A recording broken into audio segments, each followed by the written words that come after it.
Vamos a ver ahora los aspectos básicos del enfoque de la estadística bayesiana, en una introducción breve al tema.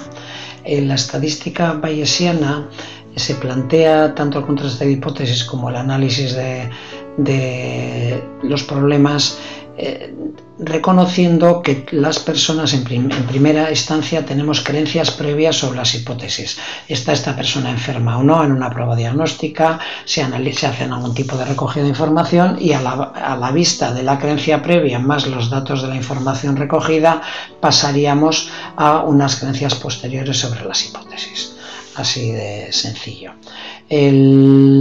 Vamos a imaginar que estuviéramos intentando valorar si unos dados son o no fiables, en el sentido, lógicamente, un dado de 6 caras que tiene cada cara una serie de puntos, tienen la misma probabilidad cada cara de salir y tienen unas caras con un número de puntos pares y otras con números impares, y la probabilidad de que salgan caras con números pares esperamos que sea similar, igual, idéntica a la probabilidad de que salgan las caras impares, ¿no? Que ambas tengan la probabilidad del 50% de salir. Ese es un dado que nos parece fiable.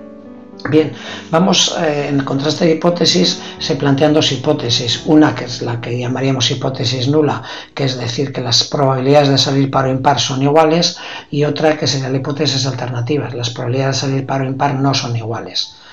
Bien, esto los podemos expresar como se hace en esta división o ecuación que hay aquí arriba, aquí a la izquierda, donde ponemos que podemos expresar cuál es la probabilidad, la creencia que tenemos sobre yo creo que es probable que sea verdad la hipótesis primera, la hipótesis alternativa, hipótesis 1, de que no son fiables, y ponerle un número, también a la probabilidad de la hipótesis complementaria. Estos dos tienen que sumar 100, lógicamente, ¿no?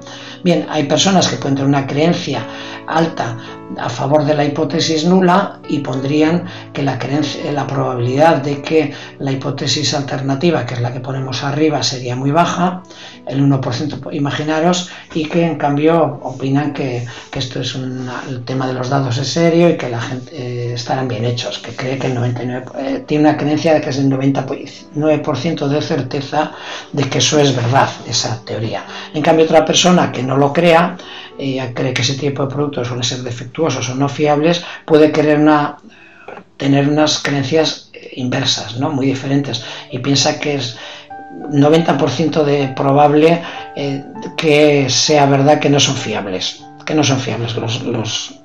los dados, ¿no? Y que la probabilidad de que fueran de verdad fiables para jugar con ellos pues es baja, un 10%. Bien, ¿qué es lo que hacemos?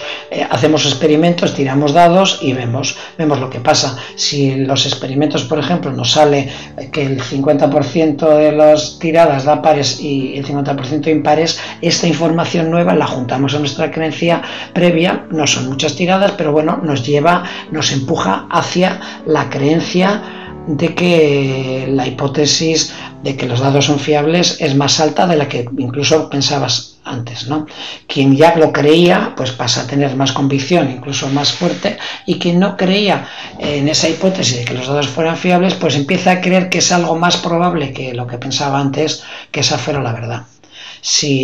Hay diversas situaciones. Si tiramos el dado y salen 90% de las veces pares y el 10% impares, claramente esta situación hace que nuestra creencia, ¿cuál es la probabilidad de que sea verdad la hipótesis de que los dados no son fiables, no son buenos? Pues iríamos en esa dirección, la información nos lleva en esa dirección. Si además hiciéramos los experimentos con un alto número de tirada del dado, imaginad que lo hacemos con 1000 veces, nuestra creencia, nuestra certeza o nivel de credibilidad que le damos a una situación u otra pues va a estar un poco más firme, ¿no? En el sentido de que 1000 veces son muchas veces, y si nos saliera 60% pares y 40% impares, es mucha diferencia, hay un 20% más de probabilidad de que salgan los pares, ¿no?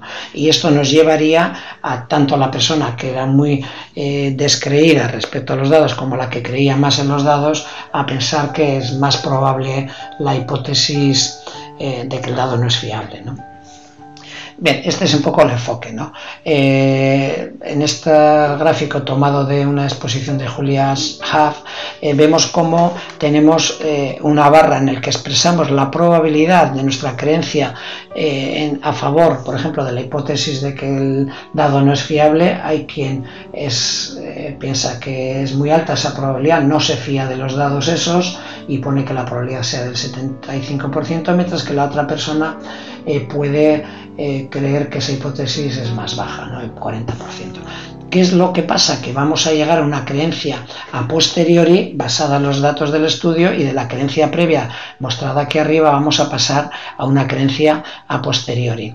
En este caso, ¿qué es lo que ha pasado? Que los datos, que esto es lo que el factor de Bayes nos va a ayudar, los datos nos llevan en un sentido a cambiar las creencias previas. El tamaño del cambio de la creencia es igual en todas las personas, matemáticamente consideran que debiera ser así, y en la misma dirección, independientemente de cuál fuera la creencia inicial. En este caso, ambas personas se desplazarían a creer que la probabilidad de H1 en este caso bajaría, ¿no?